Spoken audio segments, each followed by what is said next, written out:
name is Richard Crawford, and I've built my career on representing luxury brands around the world. And in doing so, I've had the privilege of having some truly out-of-the-ordinary experiences. But at what cost? It's getting harder and harder to blindly ignore the impact our extravagant lifestyle is having on the planet and its people. So I've decided to investigate whether there really is a sustainable way to visit the wonders of the world but still have extraordinary luxury. Can I have globe-trotting adventures without leaving a significant footprint? Well, let's find out. And by using the basic principles that define ecotourism, which are minimal impact, sustainability, social responsibility, and of course, let's not forget overall guest experience, I will rate my travels around the planet to see if we really can make a difference. In this episode, we'll be travelling to Borneo, the third largest island in the world, in search of the critically endangered orangutan. We'll be staying at the Sukau Rainforest Lodge, which is situated right in the middle of the wilderness where the Bornean orangutans make their home. Whilst there, we'll meet some other incredible creatures, including the fascinating Proboscis monkey. We'll also visit the source of one of the world's most unusual delicacies, bird's nest soup. A century ago, there were estimated to be about 250,000 orangutans in the wild, but today it's less than half of that, and it's becoming rarer and rarer to see these animals in the wild. So I'm keeping my fingers crossed. Join me as together we go in search of these intelligent and beautiful great apes. Help!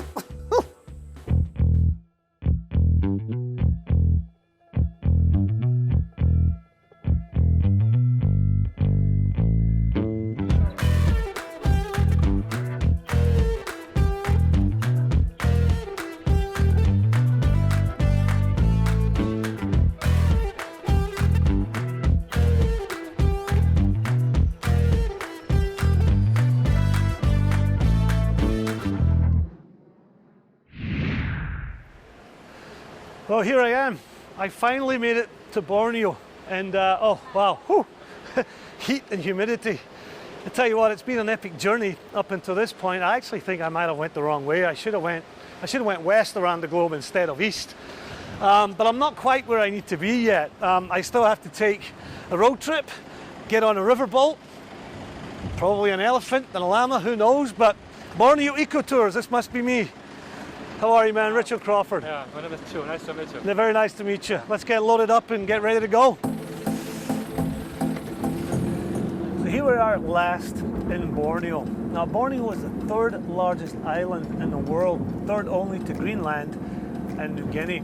And it actually belongs to 3 different countries. The majority of the south, about 70% actually of the island, belongs to Indonesia. And then there's a very small country on the west coast, Brunei. Now, the northern eastern part belongs to Malaysia, and in fact we're in Sabah, which is the Malaysian state in the northeast corner of the island. Now, from Sandakan Airport, where we just landed, to the Rainforest Lodge is about 2 hours. 2 ways to get there, either by boat up the river, which I'm sure would have been very, very scenic and enjoyable. But I actually wanted to take the road because there was something that I wanted to see for myself. And in fact, this is it right here. If we can just pull over right here, this is what I want to show you guys. Ugh. So this is why I wanted to stop, and this is what I wanted to show you. Palm trees, and lots of them. Now, palm trees normally have a positive connotation. You're on the beach in Hawaii and the palm trees are swaying in the breeze, fantastic. Here in Malaysia, not so much. Why? Well, orangutans don't live in palm trees. And there are 3 types of orangutans in the world. 2 of them in Sumatra and 1 of them right here in Borneo. Now, palm trees produce palm oil, and it's a $40 billion a year industry. There are 60 million tons of palm oil distributed throughout the world. Indonesia is the largest producer, but Malaysia is the largest exporter of palm trees. Now, there are 5 million hectares in Malaysia alone where palm trees are growing. And why is that a problem? It's because palm trees don't grow indigenous to Malaysia, which means 5 million hectares of Malaysia has been deforested. And of course, that's a problem for the orangutans. So, in summary, palm trees in Hawaii, great. Palm trees in Malaysia, not so much. Hello there. Hey, how are you? How are you? Good, good. I'm Richard Crawford. I'm Raman. I will be your guide. Raman, very nice to meet you. You're my guide? Nice to meet you too, yeah. Yeah, so my life is in your hands for the next few days then, right? Yes. Well, it's not that valuable, so you don't have to worry about it. Oh, yeah. So how's your flight? The last leg of my journey was a short boat trip into the heart of the Sukau rainforest. The Bornean waterways play a vital role in both the ecosystem and economy of the area. This is the Kinabatangan River that we're on now, which is the longest river in Borneo at about 560 kilometers. And that's actually where the Sukau Rainforest Lodge is. It's because there's a very, very dense area for biodiversity and lots of wild animals. So hopefully I'll get to see all of that in my time here. Mind your step. Thank you. Fantastic. Literally. Big step. Yeah. Home sweet Welcome. home for the next couple of days, right? Yeah, welcome to Sukau Rainforest Lodge. Yeah. And look at that. National Geographic Unique Lodges of the World. And that literally is a good sign.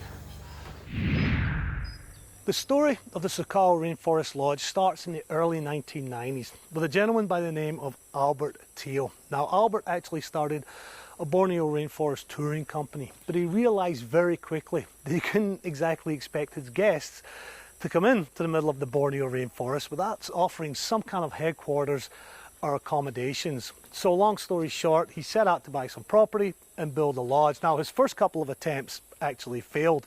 And one day he was on a fishing boat in the middle of the river, and the fishing captain suggested to him that his family might actually be selling some property. And Albert, being the tenacious fellow that he is, jumped on the opportunity, bought the land, and ultimately the lodge is here today. Now, it's won very many accolades around the world for being an eco-lodge, including Travel Life's Gold certification for sustainable accommodation, also Asia's leading green hotel at the World Travel Awards. But it hasn't just been recognised as being an eco-lodge, it's also been recognised just for its accommodation, including TripAdvisor's Hall of Fame. It's also now one of Nat Geo's unique lodges of the world. Now, the property itself sits right on the banks of the Kinabatangan River. It consists of 20 original superior suites, and now since 2017 an additional 20 luxury villas. And as everything else you would expect on a property like this, it has a couple of swimming pools, it has a restaurant, it has a bar, and it even has a health spa. And look at this, I'm right at my villa.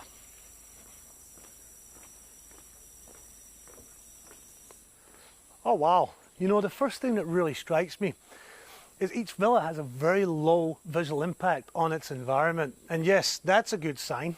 The collection tanks, the freshwater, fresh rainwater collection tanks. And each villa is actually made from materials sourced locally. Now, also another little point of interest, all of the boardwalks here are all reclaimed wood. They've gone to old buildings from the 1950s and 60s that are actually made out of logs, taken those logs and cut them into planks and used them for the boardwalk. But let's go have a look at the villa. Oh wow, yes, well, 2-bedroom villa, very spacious and very airy, I must say, and my room is over here. And oh wow, look at that, I'm in the Sir David Attenborough room. Wow, do I feel privileged. Let's go check it out.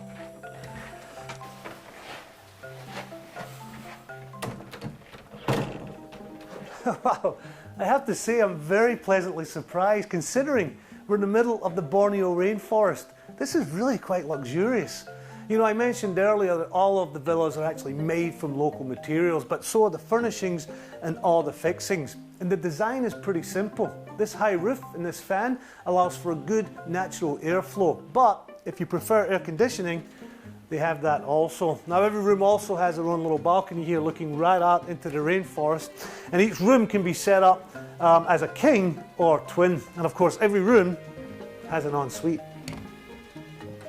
Wow, very big bathroom, quite impressive. You know, I do have to mention that they place a lot of emphasis here on their water management, and all their waste and all their sewage actually goes into a septic tank, and they provide plenty of drinking water. But we'll get into all of that later. And quite appropriately, yes, they have a rain shower head, and this shower unit is absolutely massive, big enough for me and my cameraman.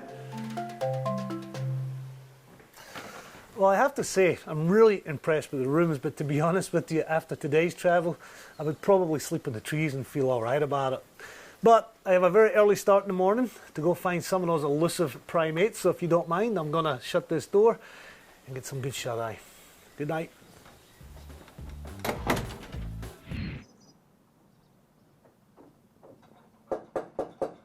Ricky, good morning. Time to go. Is it monkey time? Yes, it is. Okay, I'm up. You know, the beauty of the lodge being right on the river like this means you're already right in the middle of the Borneo rainforest. Now, they say the early bird gets the worm, and here it's a case of the early bird gets to see all the wildlife. They only really come out very early in the morning or late at night because it's too hot for them during the day. And just a little side note, you'll notice that the whole lodge is raised on these stilts, and they're pretty high, and that allows for when the river raises its level and floods. It must get pretty high. Very. Yeah, okay, so what are we going to go see today? Oh, monkeys, hopefully, crocodile and hornbills. Fantastic. You ready? Yes, I am. Up to you. Thank you, buddy. Careful. I got it. There we go.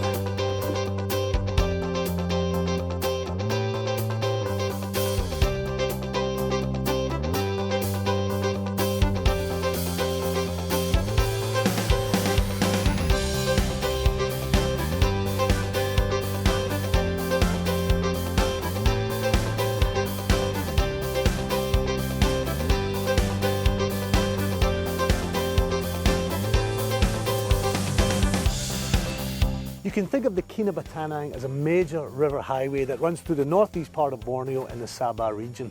But the good thing about being on these little skiffs is that it gives you access to these smaller tributaries that takes you further and deeper into the rainforest and perhaps find some of the wildlife that's a little more shy. And I'm sure as we're going down here, we're going to find some stuff that's really interesting.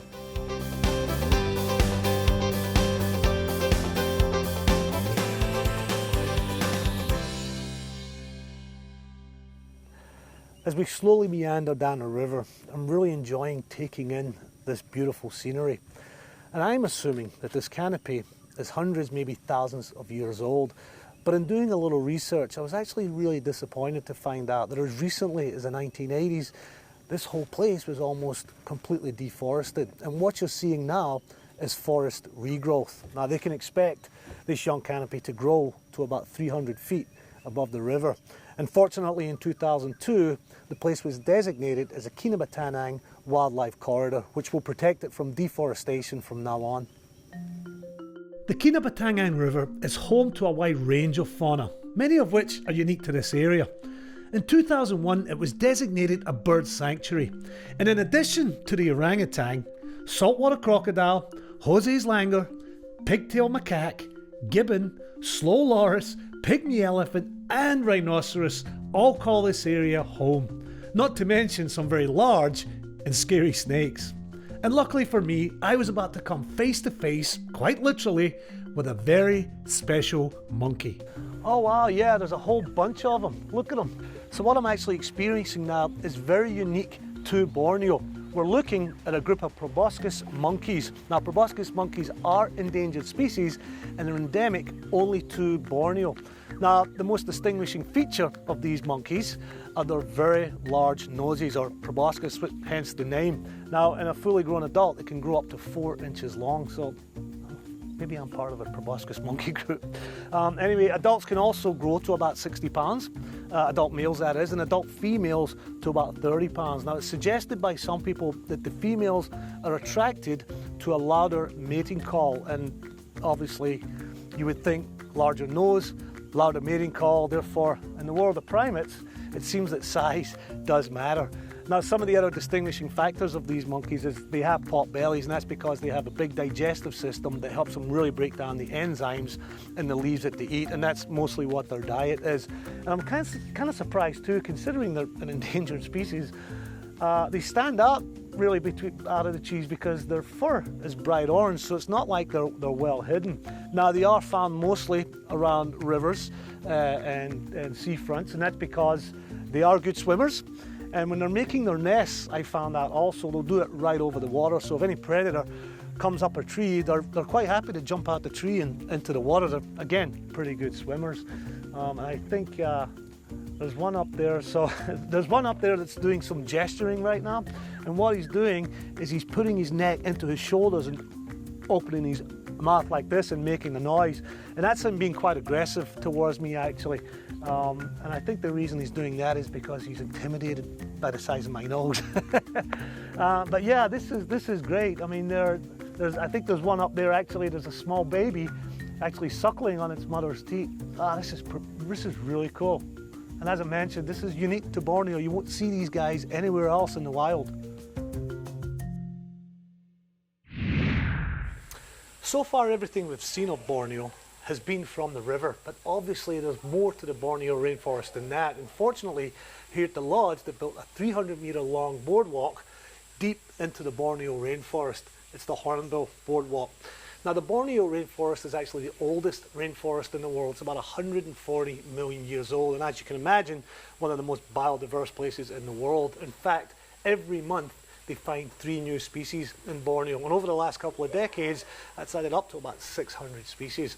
Now, as we go back in here, we're going to see some different kinds of insects and plant and wildlife, and Rahman here is going to point some of these out to me and give me a little bit of an education, right? Hopefully, yeah. Let's go. Okay, let's go.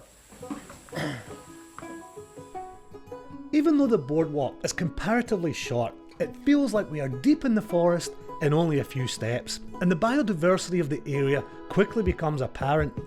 Raman teaches me which jungle fruits are safe to eat, and a little hint here, stay away from the red ones. We see an impressive strangling fig, also rather confusingly known as the tree of life, and then there was this little fellow. So if I hold it, it won't bite me? No. Oh man, that's creepy. Oh my god. Oh, it's hairy. It's like, oh my god. Let it go to your arm. Oh, that's so creepy. Yep. Oh my god. So Rahman, the spider was creepy but beautiful. Thank you. The tree was fascinating. But I'm in Borneo, man. I want to see an orangutan. You will. I will. But first, you need to learn about them. I've got to get a little education Yes. first. Well, how am I going to do that? Luckily, our lodge have naturalists that will do talk about the orangutan, which is very soon. So I can go listen to that. Course So the you quicker can. I listen to that, the quicker I'll see an orangutan. Yes. Let's go. Let's go. Let's go.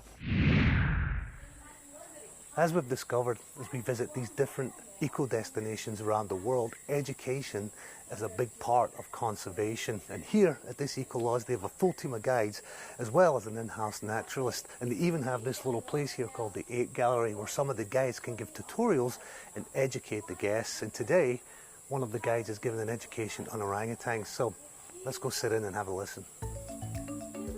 The importance of educating both visitors and staff can't be underestimated, and it's actually one of the 3 core principles behind authentic eco lodges.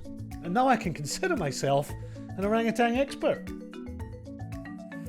So that was actually a very captivating little talk that I just listened to, and I got some very informative facts about orangutans. One of them is that they're very, very solitary, but they're also very affectionate. And by the way, they're up to 5 times stronger than human beings, so I might have a little hard time getting out of here. Help! As dust settles over the rainforest, not only does it become a lot more romantic, but the animals come alive. And I'm about to set off on a night river safari. And I've been told to keep my eye out for the buffy fish owl, kingfishers, monitor lizards, and of course the proboscis monkeys sleeping in the treetops. I've also been told to keep my arms and legs inside the boat at all times, which is fine with me because if there's one thing I'm absolutely terrified of, it's crocodiles. So my question is this, what's the biggest crocodile that you've ever seen out here? Mine was about nearly 5 meters. Yeah. For how big? 5 meters. 5 meters? Yeah. That's 15 feet. Yep. It's over 15 feet. Yep. Are we going to see that tonight? Most probably not. Yeah. Most probably not. I only saw that one once. Yeah. Yeah. So it's unusual actually. My heart's fluttering. Well, just a little bit. The other thing is this, even on this river during the day, it's quite intimidating. I mean, it's a big, powerful river.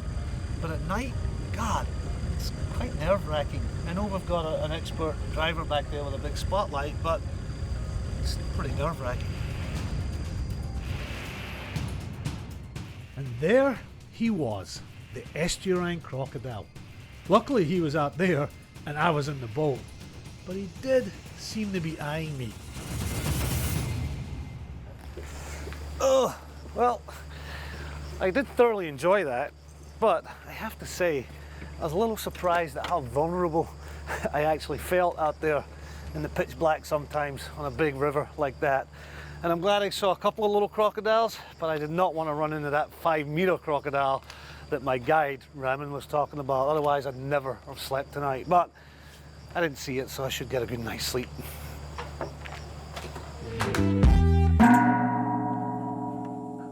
Well, that was fun. But welcome back to the Sukau Rainforest Lodge.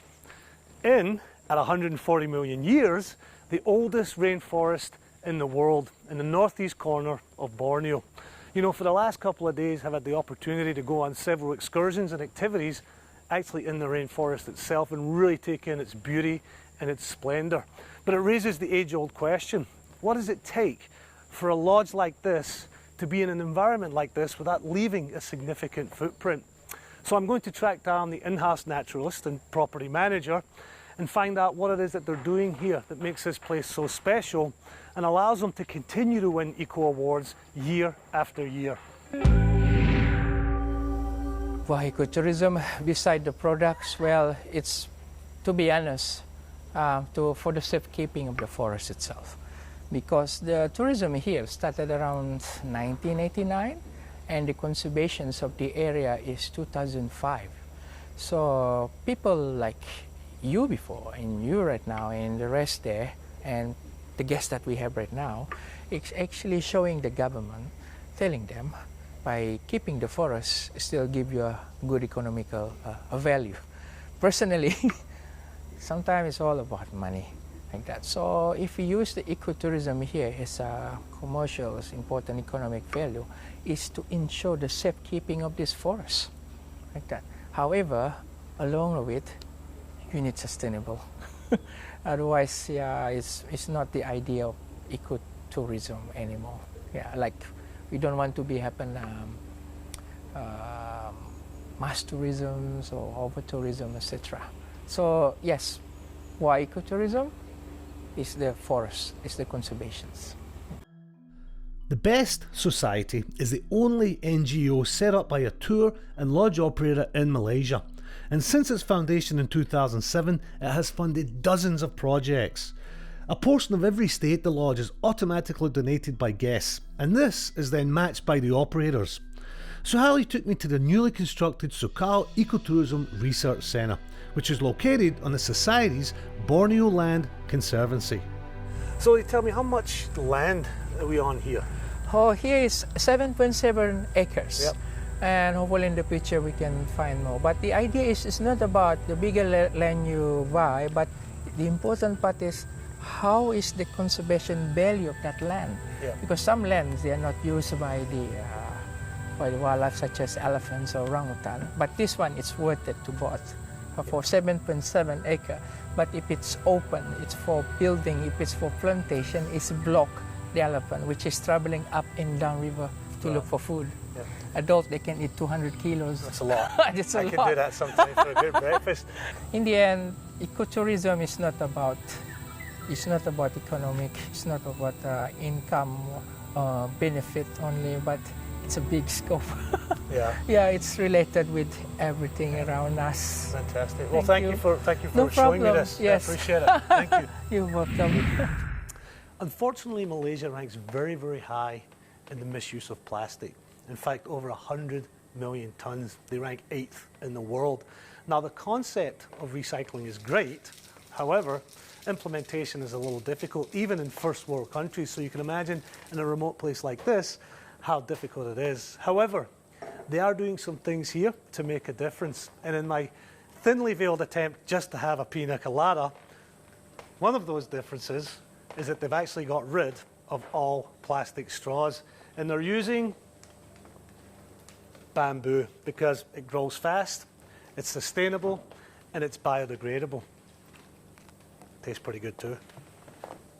But they have some other things that they're implementing here too. And as I mentioned before, it is not easy, especially in a place like this. But this station right here is where they separate all the trash, and all the staff are involved in this, and they literally go through all the trash and they separate into paper, cans, glass, general waste, and they even recycle their electrical waste. And they also have a fun little policy here with the staff, where if any of the staff are caught on property with any plastic at all, they're fined 5 ringgit. But that 5 ringgit goes to the best program, so I'll drink to that. I had talked earlier about sourcing all the wood locally for the construction of the villas, but when they're setting out the footprint for this resort, they took many things into consideration. And one of the first things they did is they made sure most of the boardwalks were raised up off the floor for a couple of reasons. One, it floods here. Two, you're actually just a little further away from the mosquitoes when you're elevated slightly. And three, it had no real impact on the forest floor itself. And as you can see, they've gone to great lengths to not disturb this forest at all. So much so that they've actually built around the trees. So the other challenge that we have out here in the middle of the rainforest is a supply of electricity. And obviously we're not on some kind of grid out here. But they address these challenges here at the lodge. And a couple of things that they do is, one, they have these candles all over the property, and they're actually using recycled cooking oil to light these candles. Secondly, there is a generator out here that runs all day and produces electricity, but it also charges up a bank of batteries, and at night they switch that generator off. Now that does a few things. First of all, it saves on fuel, and second of all, it reduces noise pollution, and the whole place is intentionally kept low with light. And let's be honest, that just makes it a whole lot more romantic.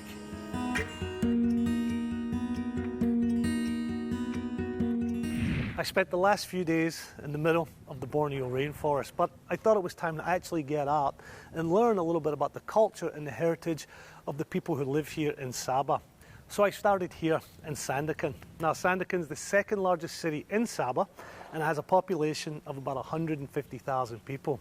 Now this is probably the last thing you'd expect to see when you talk about Borneo, but this is in fact the oldest structure in Sandakan, and the reason it's still standing actually is through a little bit of divine intervention.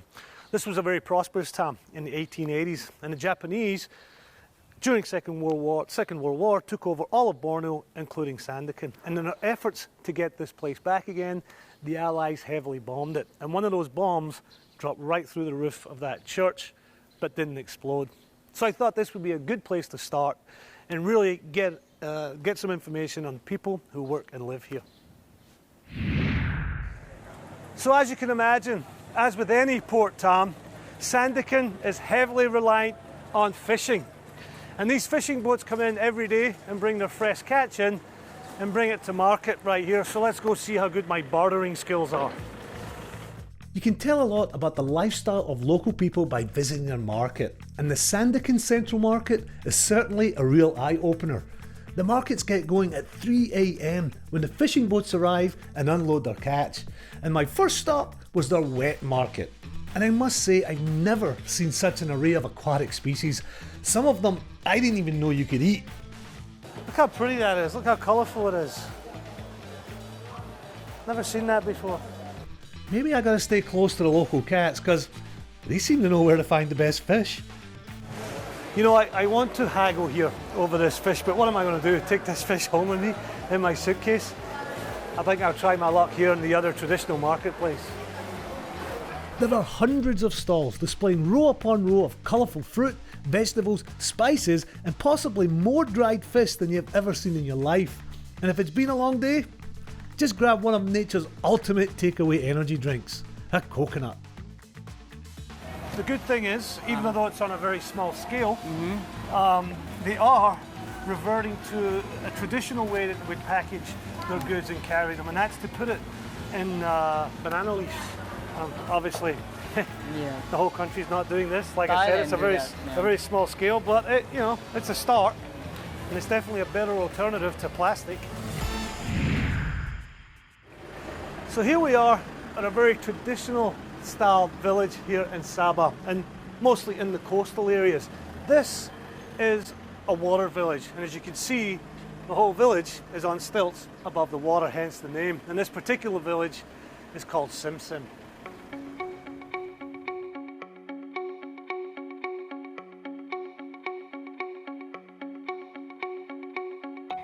So you were actually born Yep. in this village? Yes. You're Wow. So tell me a little bit about it. Tell me about the structure and how a little village like this operates. The building, all of the residential houses are built on the stilts. So Yep. all the stilt has to be protected Yep. from the salt water.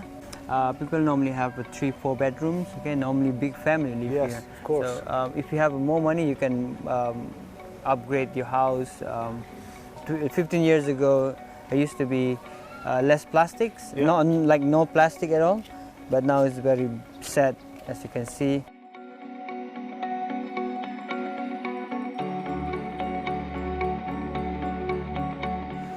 I talked earlier in the show about Malaysia ranking very, very high in the misuse of their plastic, and here is just a perfect example of it. All of this plastic in the water, it is so in your face, and this doesn't even look like trash. It all looks brand new. It looks like people have just literally 10 minutes ago thrown it out of their window.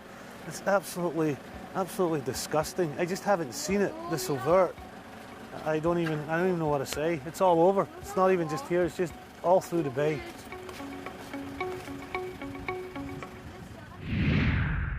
I'm here at the entrance of Borneo's Gomantong cave. Now, this cave is unique for a couple of reasons. First of all, every night there's a mass exodus of about 2 million bats, which you can see coming out right there. But most importantly, this is a primary source for the world's most expensive animal-produced, humanly consumed food. In here is the bird nests for bird nest soup. Now what you see behind me are about 200,000 swiftlets that make these nests. And there's two different types of swiftlets. One of them makes a white nest, one of them makes a black nest. And the white nest actually goes for about $6,500 per pound. Now how they make these nests is that they use their saliva, which is like a cement-like substance, and create a nest and have it stick to the inside of the cave. Now be clear here, there's no twigs, there's no leaves, there's no little pieces of branch. It's just their saliva. Now, the Chinese have been trading birds' nests since 500 AD, so it sounds like a very, very unsustainable process. But in actual fact today, it's very sustainable. The government allows people in here 4 times a year to climb these walls and take these nests. And they only do it when the nests are empty. Okay, so the birds, they'll come and harvest the nest, the birds will come back, they'll build another nest, they'll lay their eggs, the eggs will hatch, the chicks will leave, and they'll be allowed to come in for about a week and harvest those nests again. Now what you're not getting from watching this on television is the god-awful smell coming out of this cave. And I'm also told that it's not just bats and birds that live in there, but there's an uncountable amount of cockroaches. So I'm about to take you into a whole new world. Are you ready? Let's go. Oh, come on. Come on, man. If I've got to do it, you've got to do it. My first challenge was to convince our cameraman Ben to get over his fear of cockroaches. Thousands and thousands of cockroaches. Seriously, Ben? You've got a mask too? What am I not getting here? I don't get a mask? Yeah, you're special. Oh, thank you. I appreciate that. Which way we I go? don't know what everyone was complaining about. It's just a big old cave with lots of dirt on the floor. Right? Walking. So all of this here, I guess this is all just like soil sediment coming down from the cave, is that correct? Yeah, actually it's guano. No. This is all guano. Oh my God, so that's all Yeah. bat shit. This is kind of bad. Oh. Millions and millions of bats equals a lot of bat poo. Okay, so there's lots of bats and lots of bat poo, but luckily there aren't too many cockroaches. I mean, that's a party of one. How is that an infestation? Oh wait, Oh, wait a minute, hold on. Is the floor moving? Yep, Oh, no. all of them. Ah. Oh. How you doing, man? Oh, Like the again. floor is literally crawling. so just to recap, I'm in a pitch dark cave that smells like death, with millions of bats that keep pooing on the floor, and me, infested with cockroaches that keep climbing up my trousers, looking for nests made out of bird spit. Film bird's nest soup, they said. It'll be fun, they said. I will say this though, I'm not sure I'll ever eat bird's nest soup. That's not appealing. But what is appealing, to be honest, is cockroach. So let's give it a shot.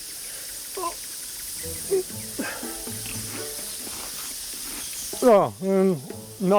Show us. No, not as tasty as I thought it would have been. I must admit, I always thought the bat cave would be just a little more glamorous than this. But if you have a look at the very top there where you see the beam of light, there's some bats circling there. And that's the bats starting to come back into the cave after being out all night. Now, these bats are tiny little bats. They're only about that big. And an interesting fact is each one of those bats consumes about 1,000 mosquitoes every hour. So if you have a mosquito problem at home, get yourself one of these bats. Oh, look at. Come on. Yeah. Don't move. I don't want to scare you. I don't want to alarm you. But we have a little friend hitching a ride on your hat. Oh, really? Oh my God, a tiny little bat. They're really, really cute. Oh my God. Is this right literally on my hat? He's literally right on your hat. I don't want to disturb him. Yeah. But oh my God. I don't really mind. That's really cool. Yeah. I would pet it, you know. No, you don't want to touch it. Are you sure it's not a tarantula? Oh shit, don't say it. No. Sorry. I swear. Is that okay? It's not a tarantula. It's not. All right. Which brings up a point. Okay. Are there tarantulas in here? Yeah. Why did you tell me? Shit. Why didn't you tell me? So, Roman, these caves are really tall. Yeah. I would probably think about a 10-story high Yeah, you're right. cave. How do they actually get up there and harvest these? They're using this kind of model. Oh, okay. This kind of This small equipment? model of equipment. Yep. So they basically set up the rope, kind of the guidelines. Yep. And then people would climb up there, and then we'll stand up on the bridge here. It's part of the bridge, and people would collect that using their hands. Okay. Is this something I could try? No, you're too heavy for that. Too heavy? Maybe next time. Too heavy, not too fat, just too heavy. Just replace that. Yeah. But it is dangerous, right? Yeah, it is. People actually die doing this. That's a shame. So now I don't want to do it now anyway. But in all seriousness, the harvesting of these nests is actually really good for the environment. Why? Because the government actually charges money and makes money from the harvesting of the nests. And that means they do everything they can to protect all the environment outside of this cave, because that's where all the birds feed. And if the birds didn't feed, they wouldn't make the nests. So long story short, the harvesting of these nests is great for the environment. Well, I'm glad I survived that. Now, on the way out of the caves, there's this little visitor center, and it has some models here that represent what we saw inside the cave. The first model here is of the apparatus that we saw that they use to collect the bird's nest. As you can see here, very fragile. I think it's very fragile, but they've been using it for centuries, so it must be just the way to do it, the way they like to do it. But this is a good indication, or a good representation, of what was very difficult to see in the cave, and that's the actual bird's nest themselves. And this is the white bird's nest. This is the ones that are more expensive, about $6,500 a pound. And the reason that they're more expensive is because this is mostly just the saliva. And that's great. We get to see that up close. The black nests here, you can see also. They're a little different because mostly saliva, but there's a little fur and feathers in there, which makes them a little less expensive. The one thing they don't have up here is a model of the cockroaches, because I'm sure if anybody saw that before they went to that cave, it might not be so busy. So here it is. The big day is finally here. I finally get to see these orangutans up close and personal. So I've come to the Sepalak Rehabilitation Centre. Now these guys have been in operation for over 50 years, protecting and rehabilitating these amazing animals.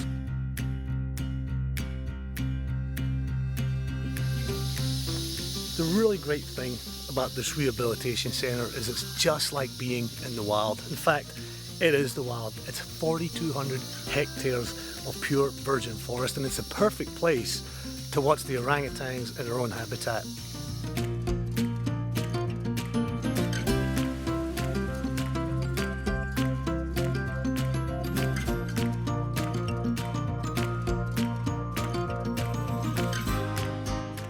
So let me tell you a little bit about orangutans. Now, the word orangutan itself is actually made up from two words. Orang, meaning person, and hutang, meaning forest, so persons of the forest. And the orangutans are actually the primates that share the most DNA with humans, 97%. Some of them might even be smarter than me. The arm span can stretch much longer than they are high. Now this whole area was set up, this whole rehabilitation was set up in 1964 in order to protect these orangutans, to help rehabilitate orangutans who have been orphaned or injured or just displaced altogether.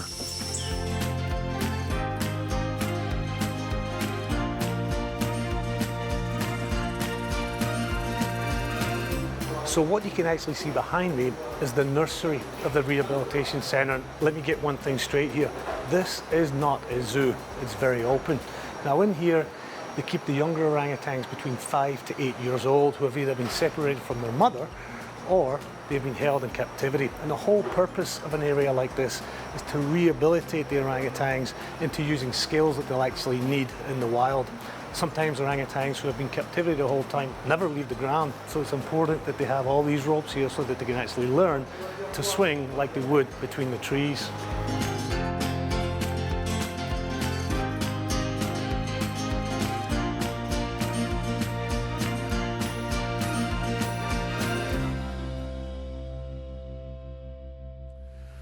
Well, that was incredible. To see them that up close and personal just truly made my day. And I have to say, they are the funniest animals I've ever seen. I could have watched them all day long. You know, I've been here for almost a week now, and it took me coming to somewhere like this rehabilitation centre, to really see them up close and personal like that. And they are on the critically endangered list. And yes, I can see, because I've been here for over a week and I've hardly seen them, and they live here. Anyway, it's time for me to start my long trek home today. I wish I could have picked up one of those little baby orangutans and took it with me today, but no, that's not the right thing to do. Leave no trace, leave no trace, leave no trace. My trip to Borneo really drove home the need for ecotourism. And in scoring this visit, I've had to carefully differentiate between the ecotour experience, which was great, and the challenges presented by the location itself, which were concerning. Clearly, organisations like Borneo Ecotours and Sukau Rainforest Lodge have their work cut out for them. However, Borneo certainly has more than its share of unique experiences, and I'd recommend people visit even for this reason alone. So how does Borneo place on the Leave No Trace Eco Scorecard? Well, taking all factors into consideration, I have scored the overall experience an A-. Well, unfortunately, my time here in Borneo has come to an end, and I've thoroughly enjoyed it. I've always wanted to come to Borneo. However, to be honest with you, it has left me more questions than answers. I'm so naive. I honestly thought before I came to Borneo that palm trees were being deforested. It's the complete opposite. The land is being deforested in order to plant palm trees. Now, up until this point, the episodes that we've done have highlighted how tourism can have an adverse impact on the environment. But here, it's the other way around. Borneo needs tourism. And in order to protect the land and the animals and the plant life, the economic impact of tourism needs to be greater than the economic impact of palm trees. Okay, and only then will the government prioritise the environment over the palm tree industry. How do we do that? It starts with you. You need to buy a flight, you need to come to Borneo, and you need to enjoy all these eco lodges that are out there. So come on over here, have a good time, but remember, when you leave no trace. I'm Richard Crawford. Until next time.